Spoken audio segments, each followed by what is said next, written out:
There are a few words in the English language which are less understood than the word sin. The word selfish might be one of them, but it is my understanding that the word sin causes the greatest confusion.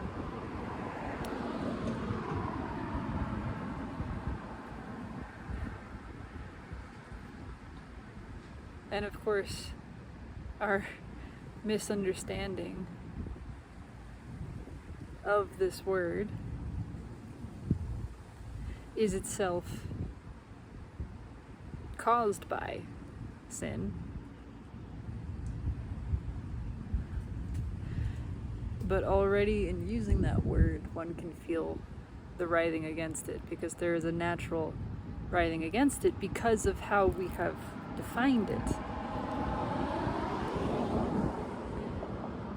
Sin does not mean wrongdoing. We have defined it incorrectly. Our understanding of the word sin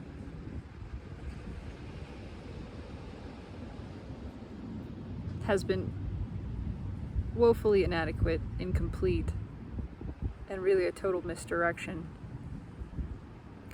in much the same way that the word selfish was redefined, literally redefined, to suit a patriarchal regime in an attempt to get us to give away our power, to be ashamed of the self. So has the word sin, perhaps at an even earlier point,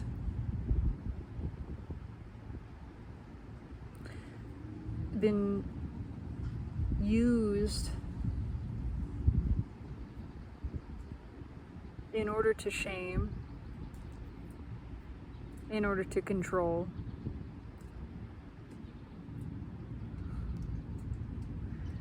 and poses perhaps the greatest opportunity for us to reclaim power in our new understanding of this word and what it actually means.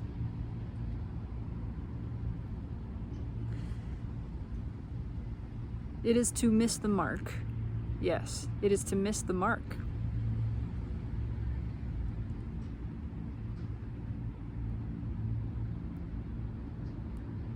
It is to misunderstand. We think missing the mark means falling short. That's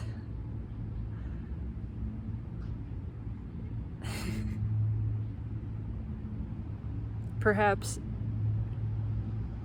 falling short within our understanding.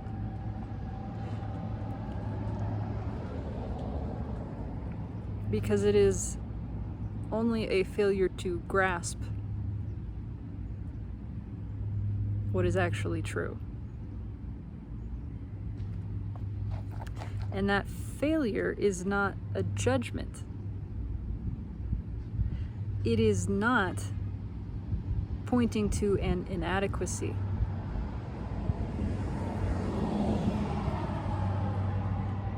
It is not pointing to a mistake.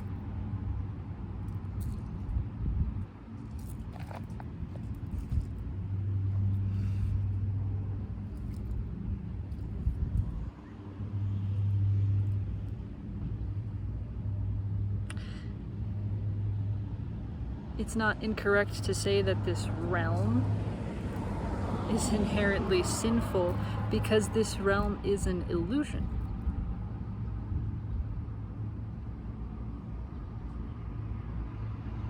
And so naturally, we are drawn in by the illusion.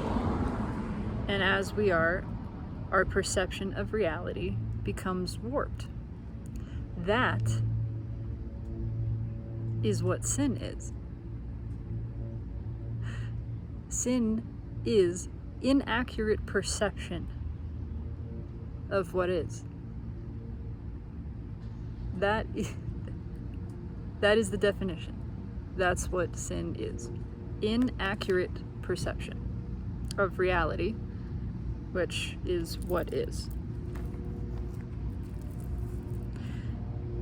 And that inaccurate perception is a result of looking at reality, or what is, through a warped lens, the screen of the mind.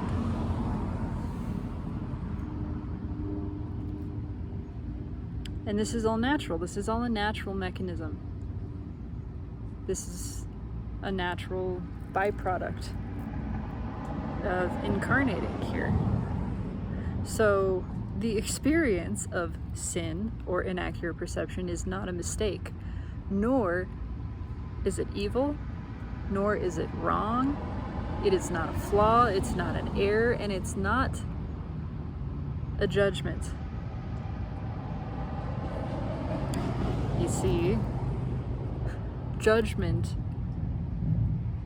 is the result of sin. Does that sound familiar? Does that sound familiar? These statements weren't incorrect, but they were completely misunderstood. You aren't judged by some external force because of your sin.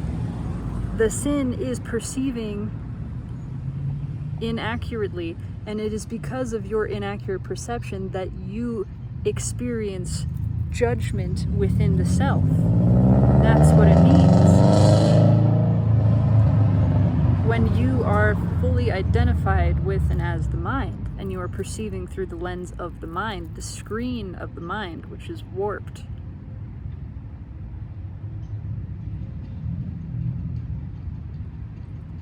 You are led into the perception of good and evil,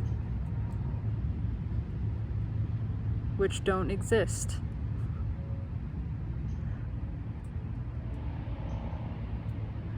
It is by inaccurate perception that the mind comes to judge, instead of rooting in the truth of reality, the truth of being, rooting in the deeper I. And when you are in this place and you have disidentified from form, you are recognizing that form, very importantly, includes thoughts and emotions. Form includes the entirety of this persona that the mind believes itself to be and would say is the whole of you. The mind believes that this is all of you, and it believes that you are it.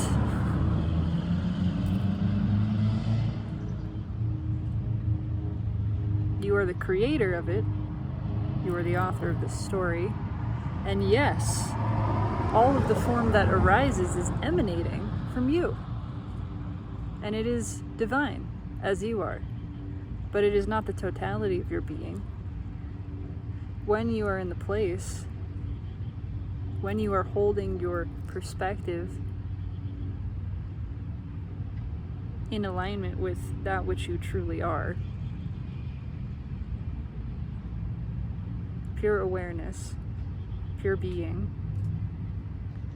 and you release the identification with thoughts, then the rising and falling of thought and emotion, which is form, no longer disturbs you.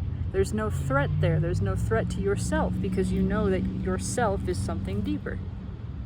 So they are free to change. They are free to be as they are. All form is free to be as it is, and it means nothing to you. It means nothing about your form. And in this place, you witness and you see all that is created is perfect. All that is created is without flaw. That is accurate perception. And when you see that everything is without flaw, there is no judgment whatsoever. You root in being, you release identification with thought and emotion, which means you allow all of it to be. And And in your allowing, judgment falls away. You no longer feel the compulsion. It's only the mind which judges. And because you're not identified with the mind, you can even observe the mind's judgment, but you're not aligned with it anymore. You're not judging. You're not the one judging. You're the one allowing. And your allowance is so total, it's so absolute and complete, that you allow the experience of judgment to arise in the form, but it's not you judging. And you recognize that. And so you are cleared of judgment. You are freed by correcting your perception, which just means aligning it with the higher awareness, the higher perspective, that which the rest of you is perceiving from.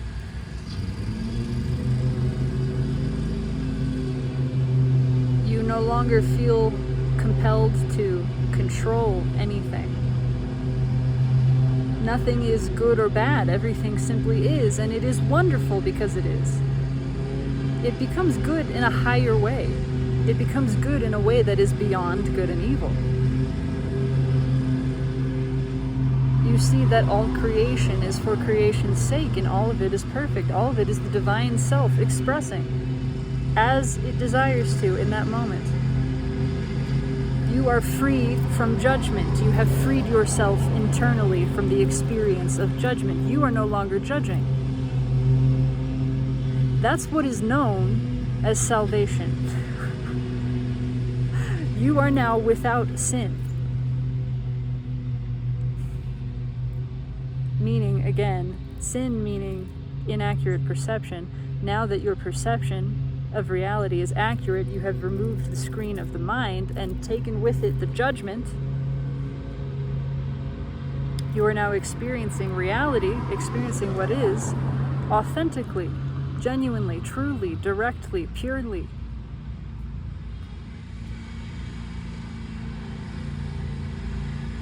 And in this place you are knowing, again, directly by experience, the perfection, the completion, the divinity of all that is.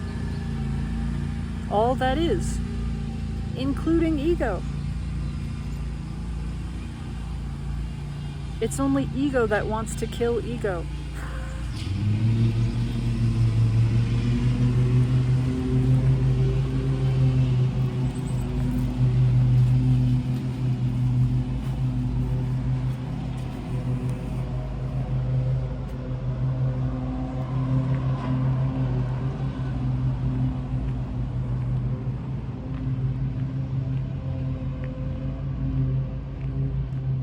It's time to expand our understanding. It's time to let go of this old, incorrect definition. There's a lot of them to let go of, but I find this one to be particularly important, particularly helpful.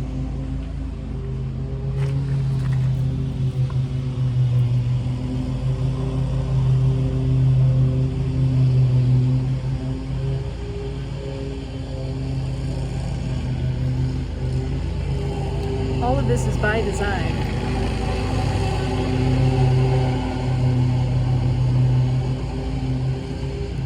All of this is what we intended to experience when we incarnated here. It's getting a little loud.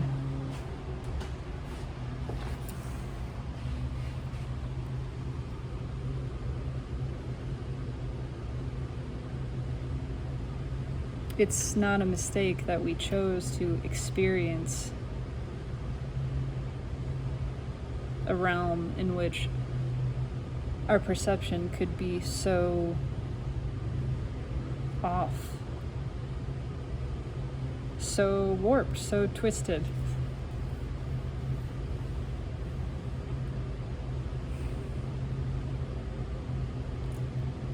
And again, the original sin, the first inaccurate perception, of what is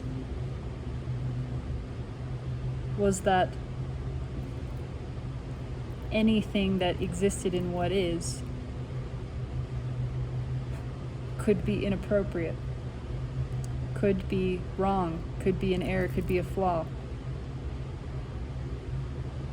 That's the original sin. That's the original misperception of existence. To think that there is anything shameful here, or anything that is not allowed, or anything that should not be.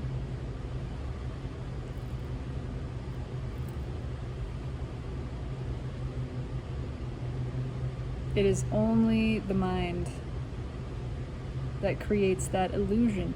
Sin is no different from any other optical illusion. It is an optical illusion. That's what it is.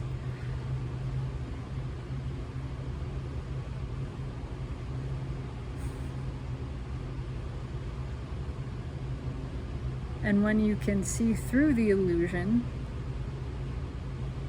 judgment falls away. Because again, judgment only exists when perceiving incorrectly, inaccurately.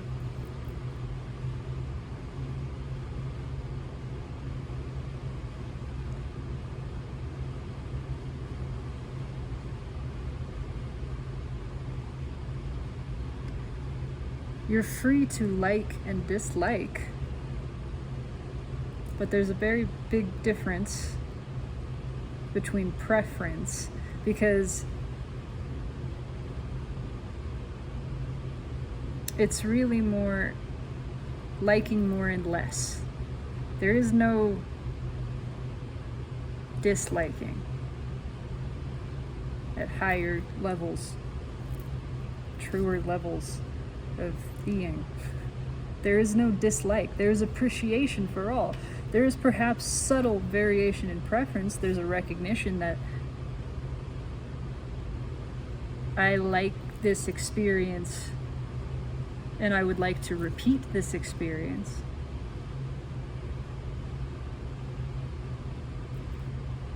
Versus,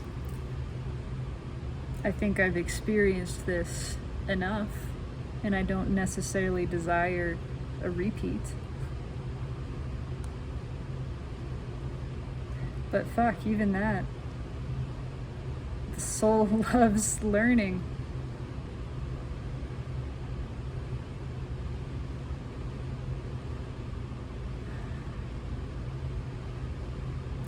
It enjoys everything.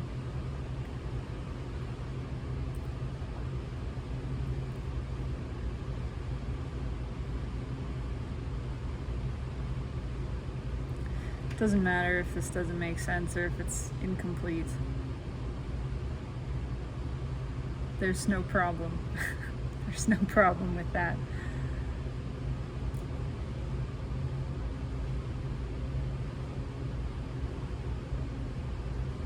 The mind would say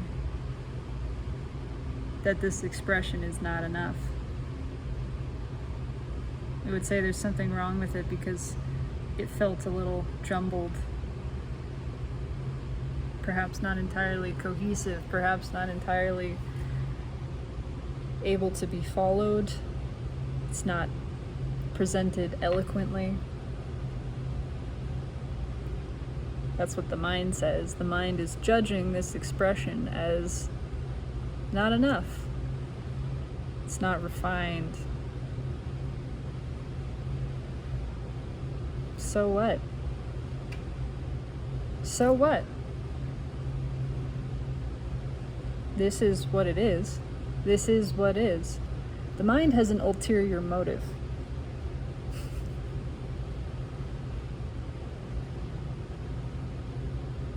The mind wants to take over expression and use it as a means to affect something. to produce something, to produce a change, to produce some sort of result.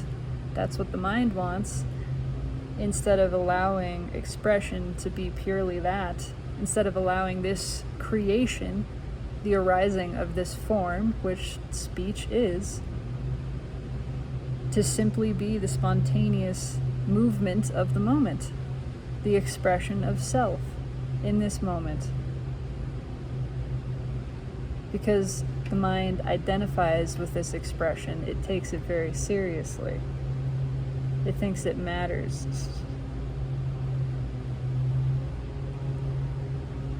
But it doesn't matter, which doesn't mean it has no meaning.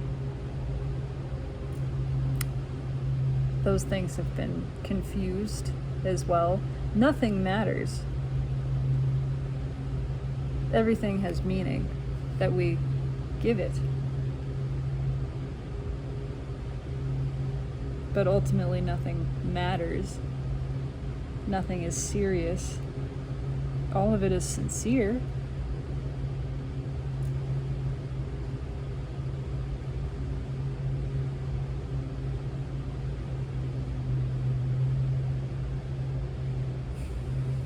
The mind would like to present itself as some sort of knowledgeable figure. The mind and the mind-made self wants to appear knowledgeable because it derives a sense of security and satisfaction from that. But the deeper self doesn't care. The deeper self is pleased with this expression for being an expression. The deeper self is pleased with the rising and falling of all form. The deeper self doesn't care what that form is, what it looks like.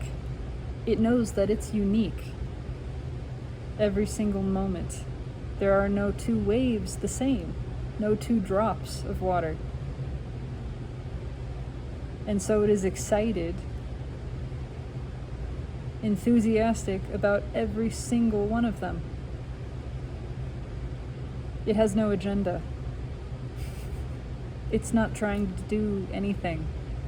It seeks no change whatsoever. It seeks no control. It is simply delighting in the continued movement of itself.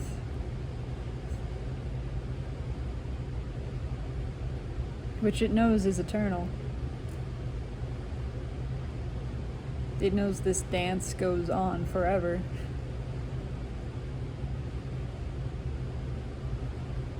So it's not concerned about destination. There's no destination. Outcome, there is no outcome. There is no final result.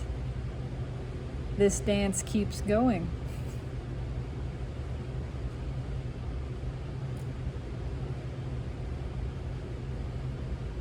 It's not waiting for applause at the end.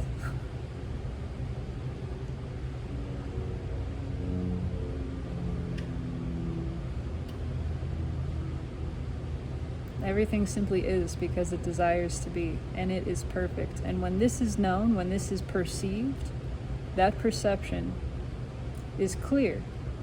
It's accurate, which is to say it is without sin. And as it is free of sin, it is free of judgment. That's the truth. That's what those words mean. This is the realization of what has also been called Christ consciousness. Christ means anointed. It is a word that is referring to the anointing of the third eye, which is higher perception, leading to higher perception. And it means clear vision. Christ consciousness is the alignment with realization of the perspective of the rest of yourself, which sees that there is no sin. And in seeing, incorrect usage of the word, right there. The old version of the word, meaning flaw. It sees there is no flaw. This is going to take some practice. We've been using that word incorrectly for a long time. It's pretty ingrained in here. It sees that there is no flaw in all of existence. And seeing no flaw, all is forgiven. That's true forgiveness, is the realization that there is no transgression, there is no trespass, there's nothing to forgive, nothing has gone wrong, there's no harm, there's nothing to judge.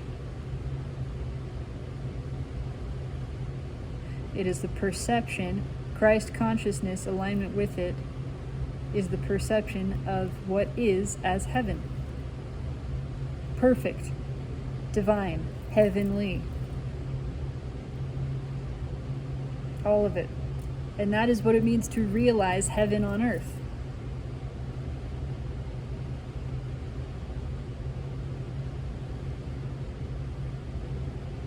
And that can only be realized through you, through your perception, the one perceiving. I am the deeper level of being,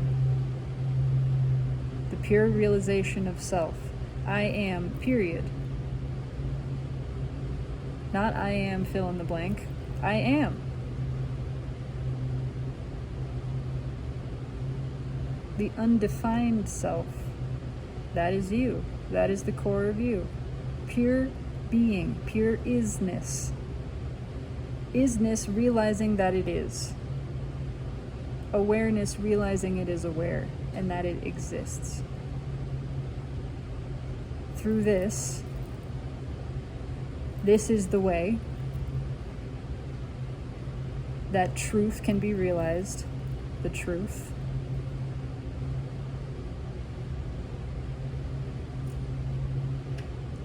Of eternal life. The eternal existing purity of being, which is your true nature.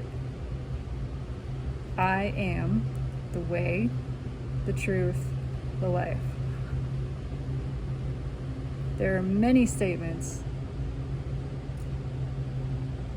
made attributed to Jesus. I'm not saying they were or were not, said by Jesus of Nazareth, who studied with Egyptian mystery teachers at the Egyptian mystery schools, transmitted and shared knowledge with ancient Celtic leaders, pagans, and was himself the member of a goddess worshipping sect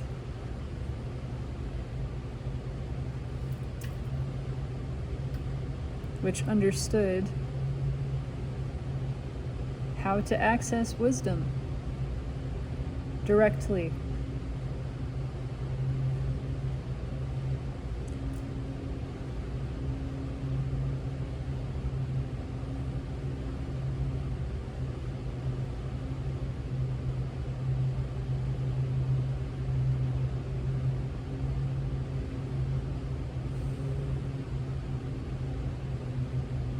There is no flaw. Consciously coming into the awareness of this is what we wanted. Again, it's one thing to be born knowing flawlessness.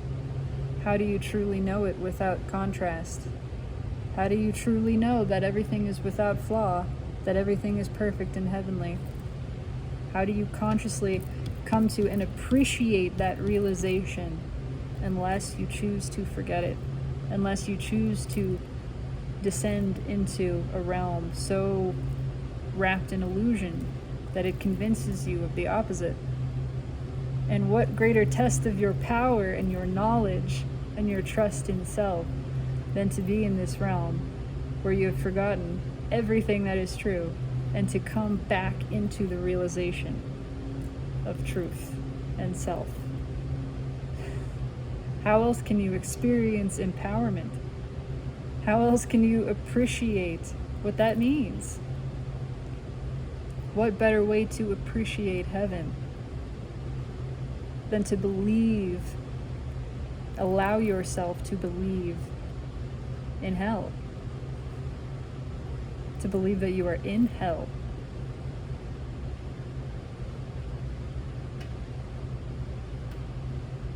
What better way to appreciate total grace than to allow a belief in sin, as in flaw, the previous version of the word, but we are redefining that, coming into a new understanding of it.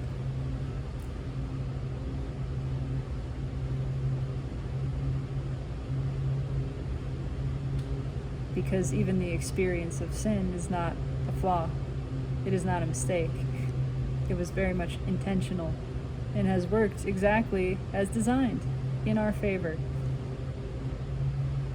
By experiencing inaccurate perception, we learn how to correct our perception. We learn how to tune in. We learn what that feels like. And we learn to transcend good and evil. We learn to free ourselves from judgment.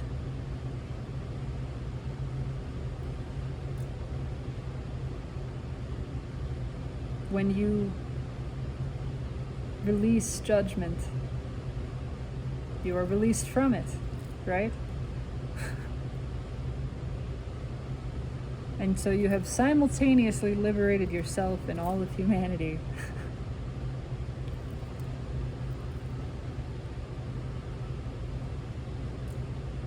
That's it. That's it. It's just a continuous realization of that. That any perspective which contains judgment is not truly yours. It is a perspective, it is a perception of ego, and that's not wrong either. We can just step back, recognize ego as a creation of the self, but not the self.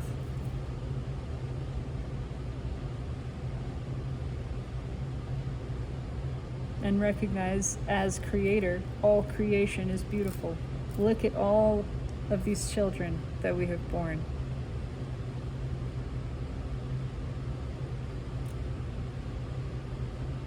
And there we see that all is as all should be.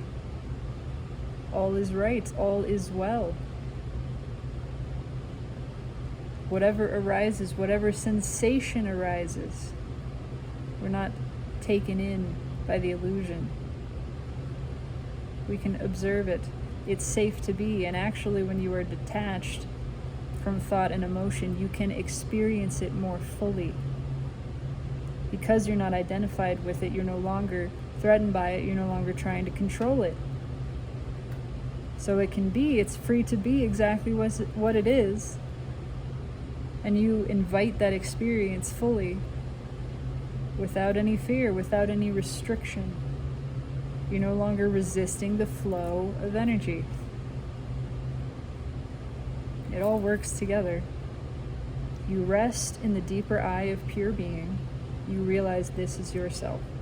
You release identification with form, which is thought and emotion. And so are allowing all experience to be as it is.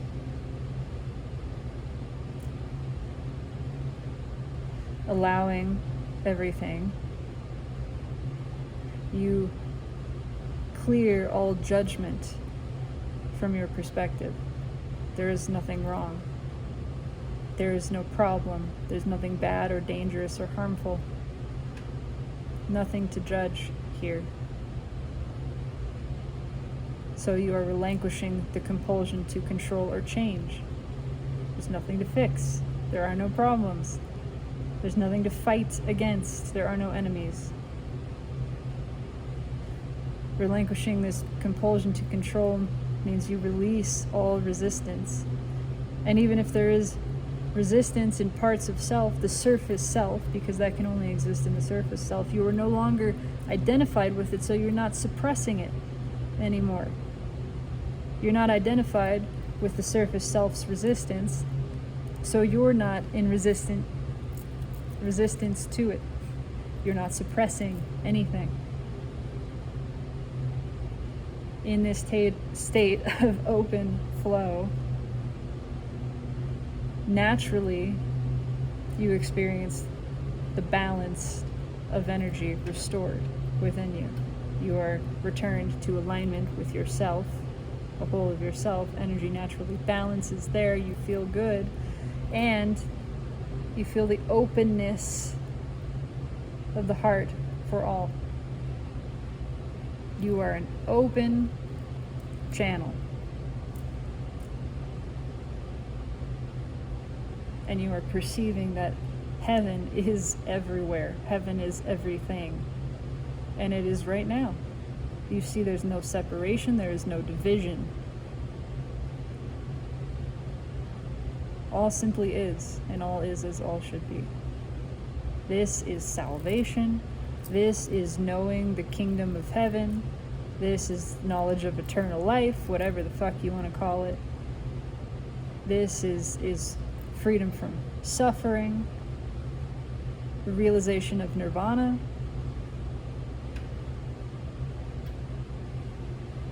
All of it.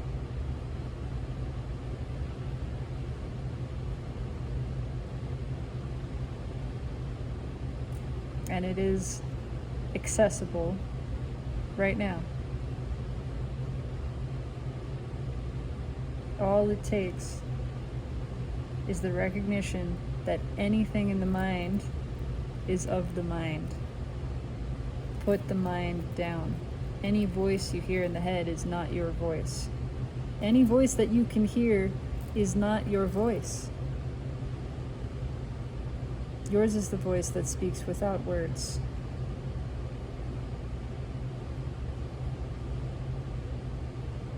Listen more deeply. Listen differently.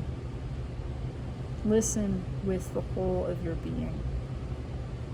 Then you will hear and you will know the truth of what is.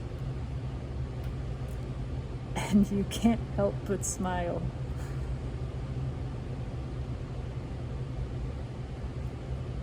I love you.